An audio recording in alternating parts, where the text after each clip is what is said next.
El Tribunal Supremo de Brasil abrió el miércoles los primeros juicios por los disturbios del 8 de enero en Brasilia perpetrados por partidarios del expresidente Jair Bolsonaro. Los primeros 4 imputados son juzgados y para uno de ellos un juez pidió 17 años de cárcel. 12,4%. Esa fue la inflación mensual registrada en Argentina en agosto. Se trata de la cifra más alta para un solo mes desde 1991. ¿Cómo afecta esto a un país lastrado por el aumento de la pobreza? Tenemos informe desde Buenos Aires. La inteligencia artificial a examen. Líderes del sector tecnológico como Elon Musk o Mark Zuckerberg se reunieron con congresistas estadounidenses. ¿Es posible desarrollar una ley en torno a esta nueva tecnología? Sean bienvenidos a una nueva emisión informativa aquí en la pantalla de France 24. Este es el resumen de las noticias más destacadas del continente americano. Yo soy Juan Pupiales. En Brasil, la Corte Suprema dio inicio al juicio por el asalto al Palacio de los Tres Poderes en Brasilia, esto el pasado 8 de enero, y que fue liderado por seguidores del expresidente Jair Bolsonaro. 4 personas están imputadas y el juez instructor pidió 17 años de cárcel para Aécio Lúcio Costa Pereira, una sentencia que deberá esperar el voto de los otros 9 jueces. La acción criminal ideada por los agentes en la que participó el imputado tuvo el nefasto motivo de impedir continuamente el regular ejercicio de las facultades constitucionales y provocar la destitución del gobierno legítimamente constituido. Y en Argentina, la inflación mensual registrada en agosto llegó al 12,4% de acuerdo con el Instituto Nacional de Estadística. Se trata de una cifra que supera incluso la más pesimista de las previsiones. Desde Buenos Aires, nuestro corresponsal Natalio Cosoy nos envió previamente un informe con más detalles. Este 12,4% casi que duplicó a la cifra de inflación del mes de julio, que fue del 6,3%. El dato de inflación de agosto de 2003 es el más alto desde febrero de 1991, según los registros oficiales. En agosto, el rubro que más subió, un 15,6% mensual, fue el de alimentos y bebidas no alcohólicas, que es el que más impacta en los sectores más vulnerables. Se debió sobre todo a incrementos en carne, en verduras y en pan. Lo siguió el rubro de salud, también muy sensible, con un incremento del 15,3%, sobre todo por aumentos en medicamentos. Estos aumentos seguramente han sentido el efecto de lo que fue la devaluación posterior a las elecciones primarias del 13 de agosto. Un día después el gobierno decidió aumentar el valor del dólar oficial en un 22% y eso fue seguido en ese mismo día por aumentos en muchos rubros de en torno al 20%. Ahora resta ver qué ocurrirá con la inflación en el mes de septiembre, si se desacelerará o no. Y es importante señalar que el 22 de octubre son las elecciones presidenciales en este país y el tema de la inflación es posiblemente el más sensible para el electorado argentino.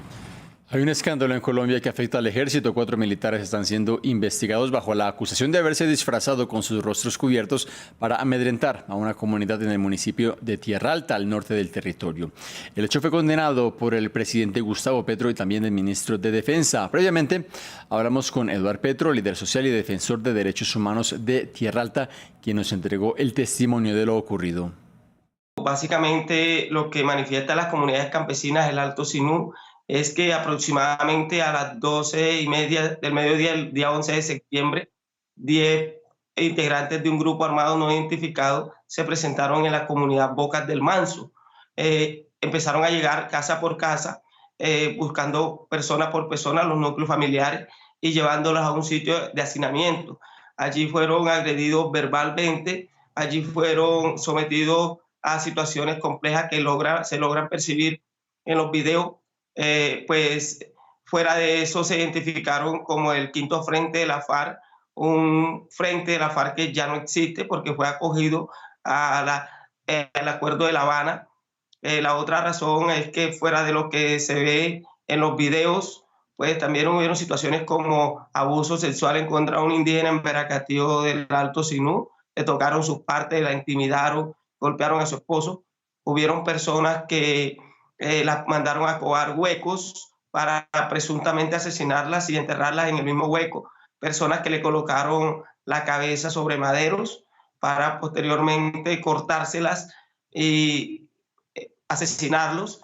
La otra razón fue que terminaron robando tiendas, joyas, dineros y todo este tipo de situaciones, elementos de vestimenta y ese tipo de situaciones. Entonces es una situación bastante grave. En Nicaragua, el presidente Daniel Ortega atacó a sus homólogos de izquierda, de Colombia Gustavo Petro y de Chile Gabriel Boric. Fue su respuesta a las críticas que le hicieron ambos mandatarios progresistas por la persecución de su gobierno contra opositores nicaragüenses. Solo, incluso entre la izquierda latinoamericana, el presidente de Nicaragua, Daniel Ortega, no dudó en atacar a otros gobiernos progresistas de la región. Así le habló a Gustavo Petro, presidente de Colombia. Petro, una vergüenza, una vergüenza, una vergüenza para los que lucharon en el movimiento guerrillero que él encabezó. Ha traicionado esa sangre. Fue la respuesta de Ortega al tuit que hizo el presidente de Colombia criticando la confiscación de la casa de la escritora nicaragüense Gioconda Belli. Toda mi solidaridad para Gioconda Belli, poeta de la resistencia nicaragüense contra Somoza, ahora perseguida por Ortega. ¡Qué paradoja! Aquí en Chile recorro casas de poetas chilenos a quienes la dictadura allanaba sus casas y asesinaba, y Ortega hace lo mismo que Pinochet. Pero Ortega no se quedó ahí y atacó al presidente de Chile, Gabriel Boric, por las agresiones en las protestas antigubernamentales de 2019 en el país austral. Esos son crímenes que no puedes tapar, no puedes tapar. Boris, no puedes taparlo, Boris. Vos sos un pinochetito, Boris. Boric, que ha criticado habitualmente las violaciones de derechos humanos durante las protestas de 2018 en Nicaragua, elevó los calificativos contra Ortega. El dictador Ortega insultó a la institución de Carabineros de Chile. Quiero que sepan a los carabineros que instruí inmediatamente a nuestro ministro de Relaciones Exteriores, Alberto Van Claveren, que presentara una nota de protesta diplomática. Este año Ortega desterró a más de 200 opositores en una lucha interna que ya va más allá de sus fronteras. Vamos a Washington, donde líderes tecnológicos de la talla de Elon Musk o Mark Zuckerberg se reunieron con legisladores estadounidenses para discutir el futuro de la inteligencia artificial en un momento en el que esta tecnología genera dudas y posibles nuevas amenazas que, según expertos, podrían ser perjudiciales para la humanidad. Un paso hacia la regulación de la inteligencia artificial.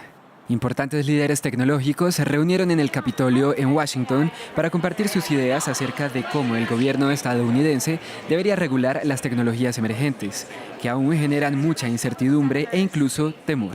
Fue una discusión muy civilizada. El senador Schumer hizo un gran servicio a la humanidad y creo que algo bueno saldrá de esto. Esta reunión puede pasar a la historia como algo muy importante para el futuro de la civilización. Es importante tener un regulador al que se pueda considerar como un árbitro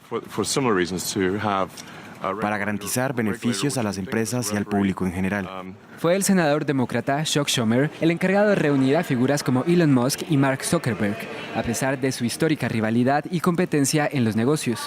La llegada de plataformas como ChatGPT han traído nuevas amenazas a la sociedad, como la suplantación de identidad, noticias falsas, interferencias electorales, entre muchas otras, por lo que los legisladores estadounidenses buscan medidas para evitar daños a la humanidad, siguiendo los pasos de la Unión Europea, que a mediados de junio acordó una versión preliminar de una ley para las empresas que desarrollen inteligencia artificial. La prioridad del Parlamento es garantizar que los sistemas de inteligencia artificial utilizados en la Unión Europea sean seguros, transparentes, trazables, no discriminatorios y respetuosos con el medio ambiente.